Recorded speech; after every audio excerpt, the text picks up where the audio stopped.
Hi, hope you had a great day. You're watching JFG Entertainment, and for this video, I'm going to be giving you my Clifford the Big Red Dog review.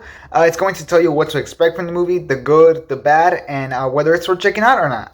The movie is available in Paramount Plus or in theaters, wherever way you want to watch it.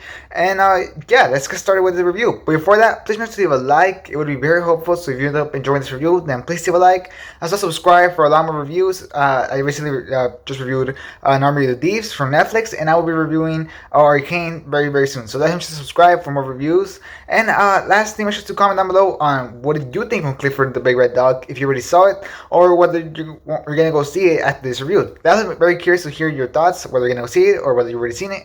Tell me that down in the comments down below. Okay, now let's get started with this review.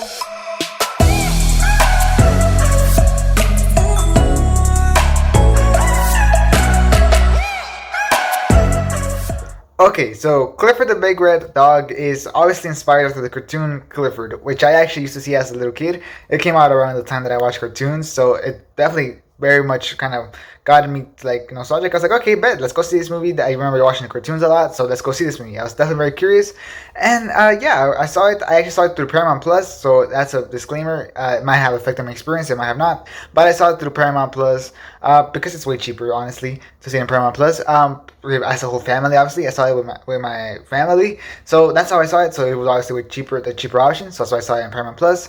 And what did I think about it? Was it a good movie? Is it worth watching? The good, the bad? Well, let's get started with the main story. And the story is basically that the little girl Emily is having like a terrible life at school. She gets bullied. She goes to this rich school. She's kind of unique. You know, kind of like the general kind of trope, the very generic kind of trope for these characters. However, I think that the child actor that they chose for Emily, I'm not entirely sure her name, I just put it right here, but whoever they chose for the child actor of Emily did a great job with her role. She really managed to sell it, especially since she really looked really young. I think she probably was very young. She was probably actually like in 6th grade, just like Emily is in the movie. She was great. She was a great kid actor, and I was very impressed by her acting. Sure, sometimes you could tell like it wasn't like as good as the adult acting, but that doesn't matter because she honestly nailed it as a kid actor. Usually you see kid actors and you're like, no, they're really bad as kid actors, but no, she's actually pretty good at kid acting. So she really helps sell a lot of the movie for me, a lot of the scenes for the movie and everything. Even though at the start you can kind of tell she was really getting into the role, and then as the movie progressed, you can tell she had already played the role a lot more, so she already felt a lot more comfortable acting, and you can tell, yeah, that's great. So at the start it might feel a little bit rough with the kid acting. That's not bad by any means, but it is a little bit noticeable that, yeah, sometimes she's reading lines a little bit differently than they're probably supposed to be read, but it gets easily fixed, and it actually improves the movie a lot because her acting really improves the movie since she is the main character of the movie. And this movie could have easily gone terrible with a bad kid actor, so very glad that she was a great actor, and hopefully I get to see her in more roles after this movie because she did a great job.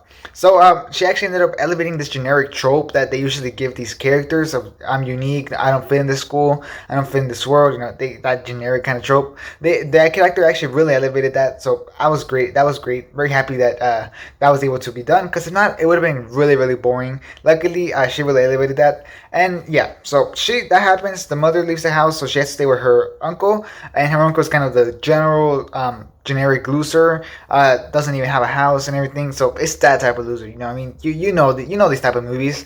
And they actually end up making a really great combo out of this.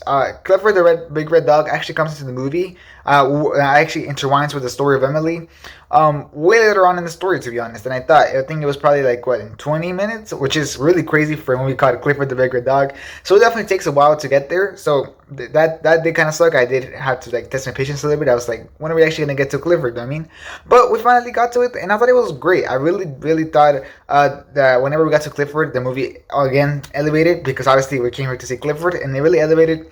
The VFX on Clifford were amazing. I mean, he looked really adorable. He was so cute, especially whenever he was tiny. I was like, I would definitely have that dog. And I'm not even a dog person. I don't have any pets, but I would I would have that dog. You're very cute. You're very adorable. And he was just amazing. He looked so fluffy too. So whoever did the VFX for Clifford, or I don't know if they used a real dog, or I don't know how they filmed it. I'm definitely gonna watch that after I finished watching this. After I finished filming this video. But however way they did it, was amazing. The VFX really did a great job with Clifford. So don't worry for bad VFX. There might be like 2 or 3 shots in here that were like, okay, I can tell that's like green screen. But other than that, I thought it was the VFX were great, great, great, great. So definitely don't worry about the VFX. The VFX did justice to Clifford, which was obviously a worry that their Clifford was going to look really ugly. Nope, he looked great, amazing. So they really did Clifford probably the best that they could have done it live action. So yeah, Clifford came into the story, and it actually ended up working really well. You felt the chemistry between Clifford and the child actor, and Emily. You really felt their chemistry, which was great, and everything. And the movie just kind of went on from there very naturally. So that's great. The plot kind of just went on naturally, naturally, naturally. Nothing felt like necessarily forced. I think everything felt naturally, and overall, I thought it ended up being a really, really satisfying family movie. It really had a lot of comedic moments, like a lot, and there were actually comedies that landed. They weren't like terrible. Like, usually those family movies have like, oh, fart joke, oh this, oh that. No, no. These were actually some pretty good comedy jokes. So I was very glad for that. It had like some really, actually really interesting chase scenes that I did not expect. I was like, how good can they actually do chase scenes? And I was like, oh, I'm actually very intrigued by this chase scene. This chase scene is really, really good, and so on and so on. And I thought that was great. I do have one main issue with this, and that's actually the villain of the story, though. I thought the villain of the story felt super cartoonish, and while this movie definitely comes from a cartoon, the villain of the story just felt way too over the top for even the movie itself, which was already way over the top. So that's my main problem with it. I didn't think he really fit the movie. I felt like the actor did a great performance as a villain, but I didn't feel like the villain himself, the way he was written, fit into the movie. I didn't feel like his organization was very well developed either, or like his motive was very well developed, because he definitely had some good ideas for what he wanted Clifford, obviously, for what he wanted Clifford, but then they kind of just left him there. They never developed them. They never kind of brought them back into the story. They just made him a generic villain. Let's go get Clifford because we're an evil company, blah, blah, blah, blah. You know what I mean? So I really wish that they would have done more with him, since there was a motivation there. They just kind of left it because, I don't know, they forgot about it or something. So that's kind of what happened. I kind of do wish that he was fixed. That's the main issue with the movie. He kind of just wasn't great in the movie. He really downscaled the movie for me. But still, it's understandable. You need a threat for the movie, or else your movie is just gonna get boring. And the threat definitely made the movie a lot more interesting as it went on along. It definitely helped the plot move forward a lot, and it really built up conflict. It's something I didn't expect in this movie, but it built up the conflict very, very well. As a difference from Tom and Jerry, where the conflict was terrible. It was terribly built up, and there was literally no stakes. It was just that Jerry wanted to be a jerk. No, here you actually felt like the conflict building up and building up and building up to the third act. So that was really, really great, and I really enjoyed that a lot. I thought that was incredible. So I was very surprised by the ability that this movie actually had. I did think that the movie fell apart a little bit in the third act. I thought it was a little bit too big for its own good. I don't think it actually knew what to do with all the components it had. I think I got a little bit cringy at the end. But still, overall, I thought it was a really solid movie. I was very surprised by it. Very satisfied with it. It was a really nice family movie. So if you're going to see this movie, I definitely recommend to see it with your family. If you have kids, definitely take them to see it. I think this is a very enjoyable movie. There's nothing bad in it or nothing.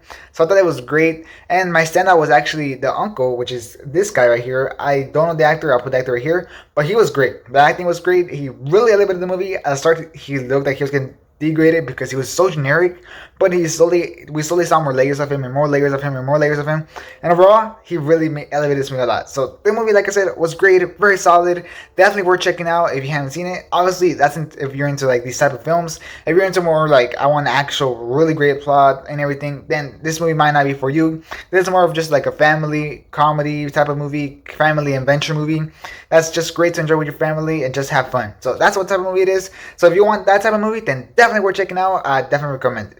And remember, like I said, it's available right now on Disney Plus and at Disney Plus, Paramount Plus, and at theaters. Sorry for saying Disney Plus.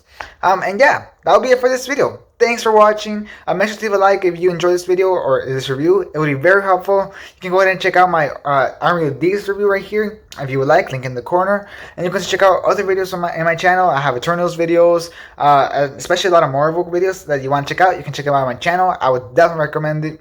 You can check out my Dune review as well if you would like. Just check out a bunch of content on my channel. I think you'll definitely enjoy it. As well, subscribe to my channel just to get a lot more content on my channel. I have a lot more reviews coming up and everything. So subscribe to my channel. And lastly, comment down below whether you're going to go see this movie. And if you have seen it, what do you think about it? Did it surprise you as much as it surprised me? Because I was definitely very impressed with this movie. And it was a very, very solid movie. And yeah, thanks for watching. Hope you have a great rest of your day. And this is JH Entertainment. Out.